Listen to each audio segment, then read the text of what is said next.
News.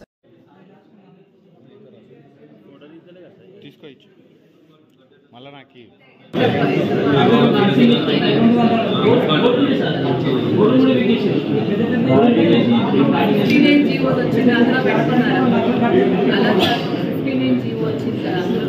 Video తీయొద్దా?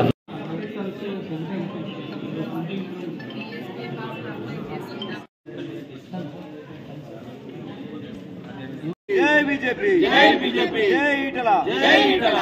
వద్దురా నాయన కాంగ్రెస్ పాలన, వద్దురా నాయన కాంగ్రెస్ పాలన. కాపాడాలి జవహర్ నగర్ క్రీడా స్థలాలను, కాపాడాలి కాపాడాలి కాపాడాలి కాపాడాలి జవహర్ నగర్ క్రీడా స్థలాలను, కాపాడాలి కాపాడాలి కాపాడాలి. జై ఈటల, జై ఈటల. నమస్కారం. ఈరోజు ఏదైతే మేడ్చల్ జిల్లాలోని కలెక్టర్ ఆఫీస్లో ప్రజా దర్బార్లో మా జవహర్ నగర్లో 2020లో ఏదైతే ప్రొసీడింగ్తో సహా వాసం కలెక్టర్ అప్పుడు కలెక్టర్ అయినటువంటి వాసం వెంకటేశ్వర గారు కొబ్బరికాయ కొట్టి మా జవహర్ నగర్లో 5 ఎకరాల ప్లే గ్రౌండ్ స్థలాన్ని మాకు ఇచ్చారు.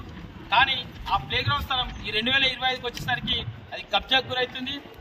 ఇక్కడ ఉన్న అధికారులు నాయకులు ఏ విధంగా ఉంటుందంటే ఏదైతే 2020లో కలెక్టర్ గారు కొబ్బరికాయ కొట్టిన స్థలాన్ని కూడా అక్కడ క్రీడా మైదానం అని జవహర్ నగర్లో బోర్డు వాస్తే ఆ బోర్డు కూడా లేకుండా చేసిర్రు. ఇప్పుడు అది మొత్తం ప్లాటింగ్ అవుతుంది. చాలా బాధాకరం. మేము దాదాపు 2020 నుంచి 2024 వరకు ప్రతి ఒక్క collector office, MRO office, municipal office దగ్గర ఎన్నో ఆటలాడి ఎన్నో పోరాటాలు చేస్తే మాకు 2020లో ప్లే గ్రౌండ్ శాంక్షన్ చేశారు. కానీ అప్పుడున్న అధికార పార్టీ టీఆర్ఎస్ నాయకులు నిర్లక్ష్యంతో అలా ఉన్న బోర్డును కూడా ఇప్పుడు పీకేసి అక్కడ మొత్తం ఇల్లులు కట్టుకుంటున్నారు. ఇది చాలా బాధాకరం. మేము జవహర్ నగర్ బీజేపీ ఒకటే డిమాండ్ చేస్తున్నాం. మా జవహర్ నగర్లో దాదాపు 3 లక్షల జనాభా ఉంది. 6,000 ఎకరాల ప్రభుత్వ స్థలం ఉన్నది. 3 లక్షల మంది ప్రజలు నివసిస్తున్నాం. అయినా కానీ 30 సంవత్సరాలు గడిచినా కానీ 4 ఎమ్మెల్యేలు అయినా కానీ చాలా సిగ్గుచేటు. మా యువతకు ఒక 5 ఎకరాల ప్లే స్థలం లేకుండా ఇలా మా అధికారులు చేస్తున్నట్టే చాలా బాధాకరం. మేము ఒకటే ప్రశ్నిస్తున్నాం. ఇప్పటికైనా రెవెన్యూ అధికారులే కానీ మున్సిపల్ అధికారులే కానీ మా జవహర్ నగర్లో 2020లో కేటాయించిన ప్లే గ్రౌండ్ స్థలాలు 5 ఎకరాలు కాపాడాలి, ఫెన్సింగ్ వేయాలి, మా యువతకు అది ఇవ్వాలి. ఆ ప్లే గ్రౌండ్ లేకపోవడం వల్ల మా యువత అంతా పోయి పక్క ఊర్లలో పెట్టి డబ్బులు పెట్టి ఆడుకుంటారంటే ఇక్కడ ఉన్న ప్రభుత్వం ఏ విధంగా ఎంత ఘోరంగా పనిచేస్తుందో అర్థం చేసుకోవాలి. మేము దయచేసి ఆర్డీఓ గారికి, కలెక్టర్ గారికి, ఎంఆర్ఓకి విన్నపం చేస్తున్నాం.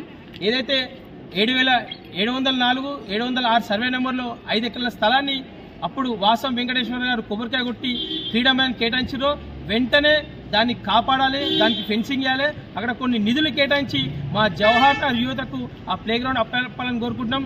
ఒక బాధాకర విషయం ఏంటంటే మా జవహర్ నగర్లో 6,000 ఎకరాలుండి డంపింగ్ యార్డ్కు 100 ఎకరాలు ఇస్తారు, ఉడాలాండ్కి ఇస్తారు, దిల్ సంస్థకి ఇస్తారు. కానీ 3 లక్షల మంది ప్రజలు నివసిస్తున్న మాకు ఒక 5 ఎకరాల ప్లే గ్రౌండ్ 30 సంవత్సరాలు లేదంటే ఇది అధికారుల నిర్లక్ష్యమా లేదా పాలకు నిర్లక్ష్యమా? చాలా బాధాకరం. మాకు ఈటల రానున్నాడు. మాకు ఒక బహుజన బిడ్డ, బడుగు బలహీన వర్గాల ఆశాజ్యోతి మా ఈటల రాన. ఆయన ఆధ్వర్యంలో తప్పకుండా ఈ ప్లే గ్రౌండ్ కాపాడుకుంటాం. ఏదైతే మాకు కేటాయించిన 5 ఎకరాల స్థలం ఉందో దాన్ని ఇమ్మీడియట్గా నిర్మాణం చేయాలని చెప్పేసి ఇవాళ మన అడిషనల్ కలెక్టర్ అయినటువంటి విజేందర్ రెడ్డి గారికి మేము వినతి పత్రం ఇవ్వడం జరిగింది. సార్ సానుకూలంగా స్పందించి ఇమ్మీడియట్గా మీరు ఆడుకోరి, ఎవరైనా వస్తే వాళ్ళ గురించి మాకు చెప్పండి, వాళ్ళ ఫోటోలు తీయమని చెప్పిండు సార్. ఇవాళ నుంచి ఆడుకోమని చెప్పిండి. కాబట్టి జవహర్ నగర్ యువకులకు మేము ఒకటే తెలియజేస్తున్నాం. Additional collector sir Vijender Reddy గారు చెప్పారు, మీరు ప్లే గ్రౌండ్ వాడుకోండి, ఎవరైనా వస్తే మాకు తెలియాలని చెప్పేసి. కాబట్టి మనం ఈ అవకాశాన్ని ఉపయోగించుకోవాలి. అక్కడ వాళ్ళ కబ్జాదారులు ఉంటే కూడా వాళ్ళ భర్తం పడాలని చెప్పేసి మేము తెలియజేసుకుంటున్నాం. మేము వేరే ల్యాండ్ల గురించి మాట్లాడతాం. ఏదైతే ప్రభుత్వము జవహర్ నగర్ యువతకు కేటాయించిన 5 ఎకరాల స్థలం దాన్ని తప్పకుండా యువతకు ఇవ్వాల్సిందే. లేని పక్షాన ఇదే రాష్ట్ర ఓబీసీ మోర్చా బీజేపీ పార్టీ ఆధ్వర్యంలో పెద్ద ఎత్తున ఉద్యమిస్తాం. ఎప్పుడైతే లాస్ట్ టైం ఇదే దాని విషయంలో కలెక్టర్ ఆఫీస్ ముట్టడి చేసినాం, ప్రగతి భవన్ ముట్టడి చేసినాం, మున్సిపల్ ఆఫీస్ ముట్టడి చేసినాం, మళ్ళా నెక్స్ట్ టైం ఇవన్నీ చేస్తామని చెప్పేసి మీకు తెలియజేసుకుంటున్నాం. జై బీజేపీ, వద్దురా నాయన, వద్దురా నాయన, జై ఈటల, ఈటల నాయకత్వం కాపాడాలి. జవహర్ నగర్ 5 ఎకరాల ప్లే గ్రౌండ్ స్థలాన్ని కాపాడాలి. జవహర్ నగర్ 5 ఎకరాల ప్లే గ్రౌండ్ స్థలాన్ని ఈ అప్డేట్స్ కోసం మా ఛానల్ ని సబ్స్క్రైబ్ చేయండి.